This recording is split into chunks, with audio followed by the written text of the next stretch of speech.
Fictions enable us to cooperate better. The price we pay is that the same fictions also determine the goals of our cooperation. So we may have very elaborate systems of cooperation, which are harnessed to serve fictional aims and interests. Consequently, the system may seem to be working well, but only if we adopt the system's own criteria. For example, a Muslim mullah would say, "Our system works. There are now 1.5 billion Muslims worldwide, and more people study the Quran and submit themselves to Allah's will than ever before." The key question, though, is whether this is the right yardstick for measuring success. A school principal would say, "Our system works. During the last 5 years, exam results have risen by 7.3%. Yet is that the best way to judge a school?" An official in ancient Egypt would say, "Our system works. We collect more taxes, dig more canals and build bigger pyramids than anyone else in the world." True enough, pharaonic Egypt led the world in taxation, irrigation and pyramid construction. But is that what really counts? People have many material, social and mental needs.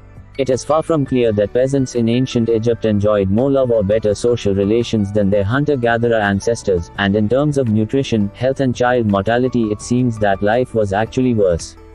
A document dated c.1850 BC from the reign of Amenemhat III, the pharaoh who created Lake Fame, tells of a well-to-do man called Dwakheti who took his son Pepi to school, so that he could learn to be a scribe. On the way to school, Dwakheti portrayed the miserable life of peasants, laborers, soldiers and artisans, so as to encourage Pepi to devote his energy to studying, thereby escaping the destiny of most humans. According to Dwakheti, the life of a landless field laborer is full of hardship and misery. Dressed in mere tatters, he works all day till his fingers are covered in blisters. Then Pharaoh's officials come and take him away to do forced labor. In return for all his hard work he receives only sickness as payment. Even if he makes it home alive, he will be completely worn out and ruined. The fate of the landholding peasant is hardly better. He spends his days carrying water in buckets from the river to the field. The heavy load bends his shoulders and covers his neck with festering swellings. In the morning he has to water his plot of leeks, in the afternoon his date palms and in the evening his coriander field.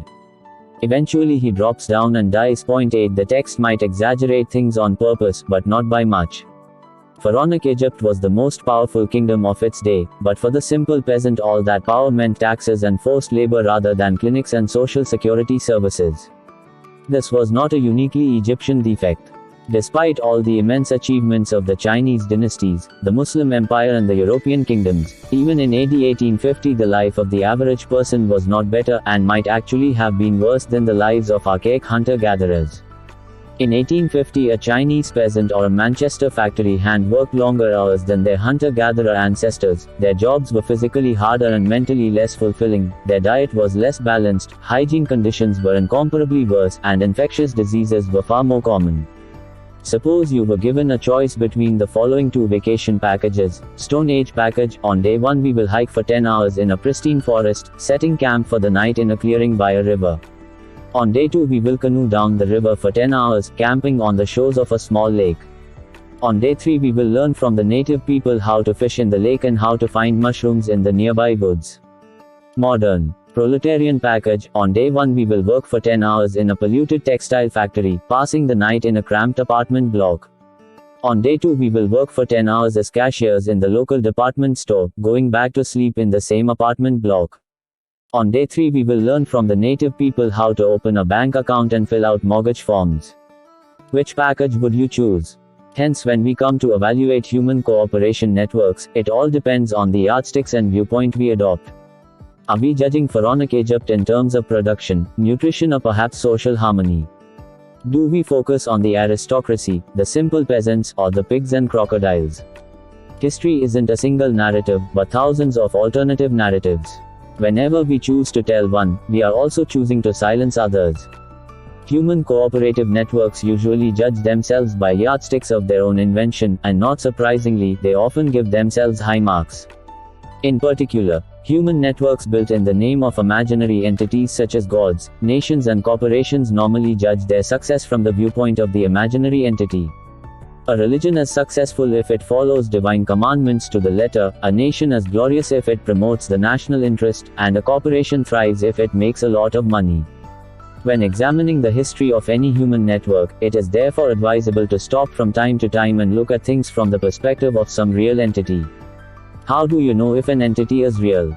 Very simple, just ask yourself, can it suffer? When people burn down the temple of Zeus, Zeus doesn't suffer. When the euro loses its value, the euro doesn't suffer. When a bank goes bankrupt, the bank doesn't suffer. When a country suffers a defeat in war, the country doesn't really suffer. It's just a metaphor. In contrast, when a soldier is wounded in battle, he really does suffer. When a famished peasant has nothing to eat, she suffers. When a cow is separated from her newborn calf, she suffers. This is reality. Of course, suffering might well be caused by our belief in fictions. For example, belief in national and religious myths might cause the outbreak of war, in which millions lose their homes, their limbs and even their lives. The cause of war is fictional, but the suffering is 100% real. This is exactly why we should strive to distinguish fiction from reality.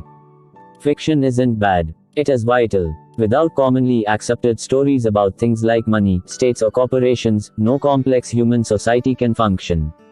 We can't play football unless everyone believes in the same made-up rules, and we can't enjoy the benefits of markets and courts without similar make-believe stories. But the stories are just tools. They should not become our goals or our yardsticks. When we forget that they are mere fiction, we lose touch with reality.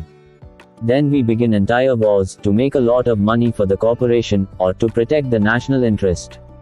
Corporations, money and nations exist only in our imagination.